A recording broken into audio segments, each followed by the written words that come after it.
రాష్ట్రంలో బీజేపీ పోటాపోటీగా ఎన్నికల ప్రచారాలు నిర్వహిస్తుంది. కేంద్రంలో మరోసారి మోదీ సర్కార్ నినాదంతో ప్రచార సభలు హోరెత్తిస్తున్నారు ఆ పార్టీ నేతలు. బీజేపీ వస్తేనే దేశం ఆర్థిక శక్తిగా ఎదుగుతుందంటున్నారు. రిజర్వేషన్లపై కాంగ్రెస్ చర్చకు రావాలంటూ సవాల్ విసురుతున్నారు బీజేపీ నేతలు.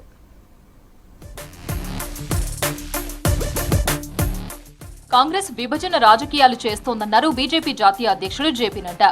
ఆత్మనిర్భర్ భారత్ తో ముందుకెళ్తున్నామన్నారు. మరోసారి మన మోదీ సర్కార్ అనే నినాదంతో ప్రతి కార్యకర్త జనంలోకి వెళ్లాలని సూచించారు. నల్గొండ చౌటుపల్లో ఏర్పాటు చేసిన సభలలో పాల్గొన్నారు నడ్డా. మోదీ మళ్లీ వస్తే దేశం మూడో ఆర్థిక శక్తిగా ఎదగడం ఖాయమన్నారు. 10 ఏళ్ల క్రితం మన చేతిలో చైనా ఫోన్లుంటే ఇప్పుడు మేడ్ ఇన్ ఇండియా ఫోన్లు ఉన్నాయన్నారు నడ్డా. మోదీజీ के नेतृत्व में भारत की अर्थव्यवस्था ब्रिटेन को पछाड़कर, जिस ब्रिटेन ने हमको 200 साल राज किया उसको पछाड़कर आज 5वें नंबर की अर्थव्यवस्था बन गई, 5वें नंबर की।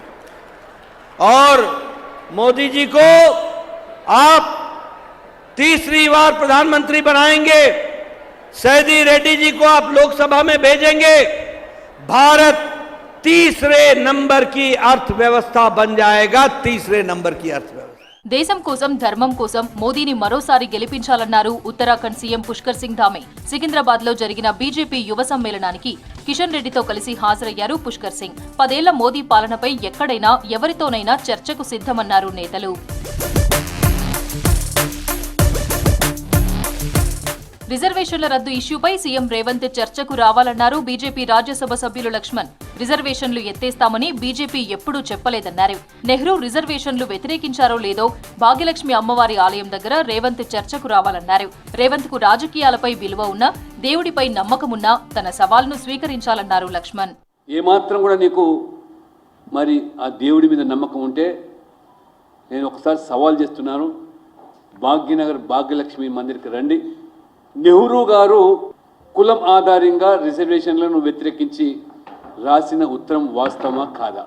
మీకు నిజంగా ఎస్సీ ఎస్టీ బీసీల పట్ల చిత్తశుద్ధి ఉంటే దీనికి నేను జవాబు చెప్పాల్సిందిగా దాటవేసే వైఖరి కాకుండా చెప్పలేదనే దానికి నీవు ఆ భాగ్యలక్ష్మి మందిర్ దగ్గర వచ్చి మరి ఆ రకంగా ఒట్టు పెట్టుకుంటామని అడుగుతాను.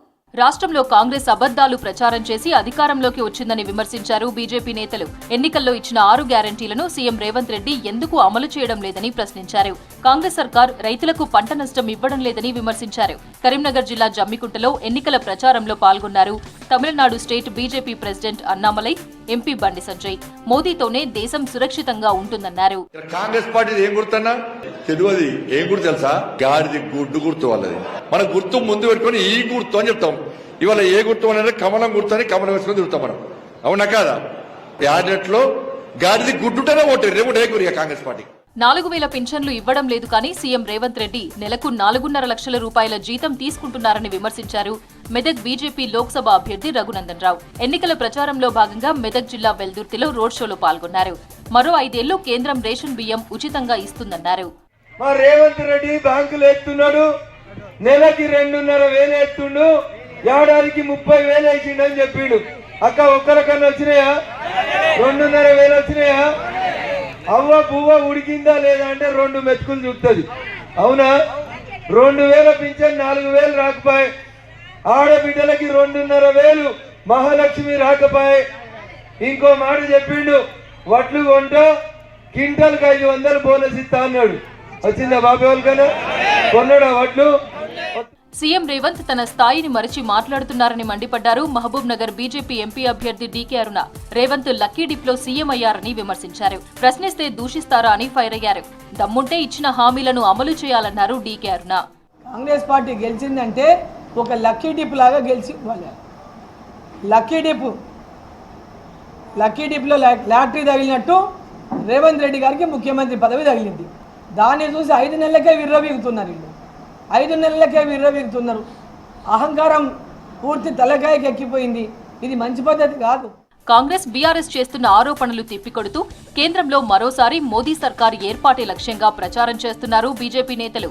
రిజర్వేషన్లపై కాంగ్రెస్ తప్పుడు ఆరోపణ చేస్తోందని మండిపడుతున్నారు.